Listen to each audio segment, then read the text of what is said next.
ಅರಣ್ಯ ರಕ್ಷಕರೇ ಇಲ್ಲ, ಇಲ್ಲಿ ಭಕ್ಷಕರು ಮಾತ್ರ.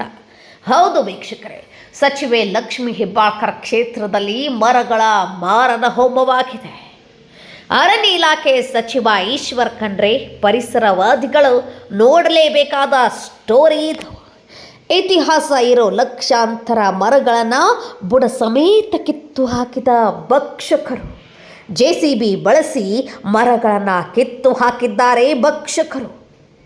ಶ್ರೀಗಂಧದ ಮರಗಳು, ಕೌಳಿ, ಸಾಗವಾನಿ, ಕಾರಿ, ಬೋರೆಹಣ್ಣಿನಂತಹ ಸೇರಿ ಗಿಡಮೂಲಿಕೆ ಹೊಂದಿರುವ ಲಕ್ಷಾಂತರ ಗಿಡಮರಗಳು ನೆಲಸಮ.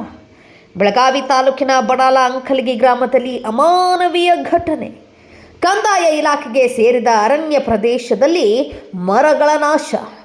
ಕಂದಾಯ ಇಲಾಖೆಯಿಂದ ಇಂಧನ ಇಲಾಖೆಗೆ ಸೋಲಾರ್ ಪ್ಲಾಂಟ್ ಮಾಡಲು ಲೀಸ್ ಅನುಮೋದನೆ. 40 ಎಕರೆ ಪ್ರದೇಶದಲ್ಲಿ ಸೋಲಾರ್ ಪ್ಲಾಂಟ್. ಅರಣ್ಯ ಇಲಾಖೆಯಿಂದ ಯಾವುದೇ ಅನುಮತಿ ಪಡೆಯದೆ ಗಿಡಮರಗಳನ್ನು ಕತ್ತರಿಸಿದಂತಹ ಕದೀಮರು. ಗ್ರಾಮದ ಕೌರಿ ಗುಡ್ಡದ 50 ಎಕರೆ ಪ್ರದೇಶದಲ್ಲಿರೋ ಲಕ್ಷಾಂತರ ಗಿಡಮರಗಳ ಮಾರಣ ಹೋಮ. 500ಕ್ಕೂ ಹೆಚ್ಚು ವ್ಯಾಪ್ತಿ ಹೊಂದಿರೋ ಕೌರಿ ಗುಡ್ಡದ ಅರಣ್ಯ ಪ್ರದೇಶ. ಕೌರಿ ಗುಡ್ಡದಲ್ಲಿರೋ ವನ್ಯಜೀವಿಗಳು, ರಾಷ್ಟ್ರೀಯ ಪ್ರಾಣಿ ನವಿಲುಗಳು ಹಾಗೂ ಇನ್ನೂ ಅನೇಕ ಪ್ರಾಣಿಗಳು ಇರುವ ಈ ಕೌರಿ ಗುಡ್ಡ ನಾಶವಾಗ್ತಾ ಇದೆ. ಇವತ್ತೊಂದು ಏನು ದುರಂತಪ್ಪ ಅಂತಂದ್ರೆ ಈ ಬೆಳಗಾವಿ ಜಿಲ್ಲೆ ಬೆಳಗಾವಿ ತಾಲೂಕಿನ ಬಡಾಲಂಕಲಿ ಗ್ರಾಮದಾಗ ಐತಿಹಾಸಿಕ ಕೌರಿಗುಡ್ಡ ಅಂತ ಐತ್ರಿ. ಇಲ್ಲಿ ಐತಿಹಾಸಿಕ ಕೌರಿಗುಡ್ಡ, ಸಾವಿರಾರು ವರ್ಷಗಳ ಇತಿಹಾಸ ಉಳ್ಳಂಥ ಒಂದು ಕೌರಿಗುಡ್ಡ. ಸಾಕಷ್ಟು ಫಲ ಕೊಡುವಂಥ ಮತ್ತು ಶ್ರೀಗಂಧ ಗಿಡವನ್ನು ಹೊಂದಿದಂಥ ಇದೊಂದು ಗುಡ್ಡ. ವನ್ಯಜೀವಿಗಳು ಸಾಕಷ್ಟು ಅದಾವೆ ಇಲ್ಲಿ, ಸಾವಿರಾರು ಸಂಖ್ಯೆ ಒಳಗೆ. ರಾಷ್ಟ್ರೀಯ ಪಕ್ಷಿಗಳು ಅದಾವೆ. ಆದ್ರೆ ಇಲ್ಲೇ ಸೋಲಾರ್ ಪ್ಲಾಂಟ್ ಹಾಕ್ತಾವಂತೇಳಿ ಇಲ್ಲಿ ಇದ್ದಂಥವ್ರು ಹೇಳಿದಾರೆ. ಆದರೆ ಯಾವುದೋ ಅಧಿಕಾರಿಗಳು ಇನ್ನೂ ಮಟ್ಟ ಬಂದು ಫಸ್ಟ್ನೇವನ್ನು ಮಾಡಿಲ್ಲ. ಫಸ್ಟ್ನೇ ಅಧಿಕಾರಿಗಳು ಯಾರೂ ಇನ್ನೂ ಮಟ್ಟ ಮಾಡಿಲ್ಲ. ಫಾರೆಸ್ಟ್ ಡಿಪಾರ್ಟ್ಮೆಂಟ್ದವ್ರಿಗೆ ಮಾಡಿದವು ಮತ್ತು ತಹಸೀಲ್ದಾರ್ ಅವರಿಗೆ ಈ ವಿಷಯ ತಿಳಿಸಿದವ. ತಲಾಟಿ ಮತ್ತು ಇಲ್ಲಿದ್ದಂಥ ಸರ್ಕಲ್ ಹೇಳ್ತಾರೆ ಇದನ್ನು ಪರ್ಮಿಷನ್ ಕೊಟ್ಟದ್ದು DC ಅವರಂತೆ. DC ಅವರು IAS IPS ಕಲ್ತಿದ್ದು ಈ ಪ್ರಕೃತಿನ, ಈ ನಾಡನ್ನ ಹಾಳು ಮಾಡ್ಬೇಕಂತೇಳಿ ಅವ್ರಿಗೆ IAS ಕಲಿತಾರಂತೇಳಿ ನಾನು ಕೇಳ್ತಾನೆ ಅವ್ರನ್ನ, DC ಅವ್ರನ್ನ. ಇವತ್ತು ಈ ಸರ್ಕಾರ ಏನೆಲ್ಲ ನುಂಗಿರ, ಕೃಷಿ ಭೂಮಿ ನುಂಗಿರು, ಏನೇನೆಲ್ಲ ನುಂಗಿರ. ಆದರೆ ಈ ಹಳ್ಳಿಗಳಿಗೆ ಸುಂದರವಾದ ಈ ಅರಣ್ಯ ಕಾಡುಗಳನ್ನ ನುಂಗಾಕ್ ಬಂದಾರ ಇವತ್ತು ರಾಜಕಾರಣಿಗಳು. ಇವು ಇಲ್ಲಿ ಪ್ಲಾಂಟ್ ಹಾಕೋವಂಥ ಯಾರ ಸಂಬಂಧಿಕದನೋ ಗೊತ್ತಿಲ್ಲ. ಮತ್ತು ಇದಕ್ಕೆ ರಾಜಕಾರಣಿಗಳು ಯಾರ್ಯಾರು ಕೈವಾಡ ಐತೋ ಗೊತ್ತಿಲ್ಲ. ನೀವು ಯಾರೇ ಇರಲಿ, ತಪ್ಪಿತಸ್ಥರು ಯಾರೇ ಇರಲಿ, ಇವತ್ತು ನೀವು ಯಾರೇ ತಪ್ಪಿತಸ್ಥರು ಇರಲಿ, ನಿಮ್ಮ ಮ್ಯಾಲೆ ಕಾನೂನು ಕ್ರಮ ಆಗಲೇಬೇಕು.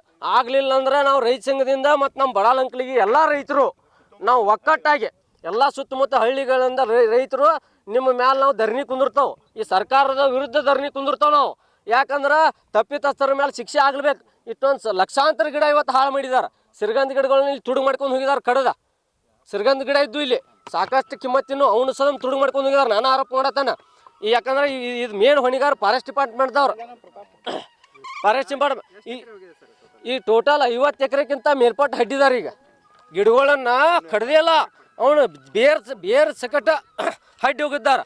ಫಲ ಕೊಡುವಂಥ ಗಿಡಗಳನ್ನು ಬೇರ್ ಸಕಟ ಹಡ್ಡಿ ಹೋಗಿದ್ದಾರು. ಇನ್ನು ನಿನ್ನೆ ಮಾಹಿತಿ ಪ್ರಕಾರ, ನಿನ್ನೆ ಕೇಳಿದ ಮಾಹಿತಿ ಪ್ರಕಾರ 500 ಎಕರೆ ಗುಡ್ಡ ಎಲ್ಲ ಹಡ್ತಾವಂತ ಹೇಳಿದಾರೆ. ಅಂದ್ರೆ 500 ಎಕರೆ ಎಲ್ಲ ಗುಡ್ಡ ಎಲ್ಲ ಹಡ್ಡಿ ರಾಜಕಾರಣಿಗಳು ಇವ್ರು ಏನೋ ಒಂದು ಅಕ್ರಮವಾಗಿ ಏನೋ ನಡೆಸ್ಬೇಕಂತೇಳಿ ಇಲ್ಲಿ ಚಿಂತನೆ ಅದ. ಯಾಕಂದ್ರೆ ನಿನ್ನೆ ಇಲ್ಲಿದ್ದಂಥ ಒಂದು ಸಿಬ್ಬಂದಿಗಳು ಓಡಿ ಹೋಗಿದಾರೆ. ಅವ್ರು ನಾವು ಬಂದು ಕೇಳ್ಕೊಡ್ಕಂದ್ರೆ ಇಲ್ಲಿಂದ ಪಲಾಯನೆ ಆದ್ರೆ ಅಂದ್ರೆ ಇಲ್ಲಿ ಕುತಂತ್ರ ಐತೆ ಅಂತೇಳಿ ಸ್ಪಷ್ಟವಾಗಿ ಗೊತ್ತಾಯ್ತು. ಅಧಿಕಾರಿಗಳು ಇಲ್ಲಿ ಸ್ಪಾಟಿಗೆ ಇನ್ನೂ ಮಟ್ಟ ನಮ್ಮ ರೈತರೆಲ್ಲರೂ ಇಲ್ಲಿ ಕುಂತಾವ. ಇನ್ನೂ ಮಟ್ಟ ಸ್ಪಾಟಿಗೆ ಒಬ್ಬ ಅಧಿಕಾರಿಗಳು, ಒಂದು ಡಿಪಾರ್ಟ್ಮೆಂಟ್ ಅಧಿಕಾರಿನೂ ಬರಲಿಲ್ಲ ಅಂದ್ರೆ ಇಲ್ಲಿ ಅಕ್ರಮವಾಗಿ ಏನೋ ನಡೆಯತ್ತ ಚಟುವಟಿಕೆ ಅನ್ನೋದು ಸ್ಪಷ್ಟವಾಗಿ ಹಿಡಿತು. ಮತ್ತು ಈ ಬೇಲಿನ ಎದ್ದು ಹೊಲ ನೇಯಕಾತ್ರ. ಇನ್ನು ರೈತರು, ಸಾಮಾನ್ಯ ಜನರು ಏನು ಮಾಡೋದು? ರಾಮನಗೌಡ ಪಾಟೀಲ್, ರೈತ ಮುಖ.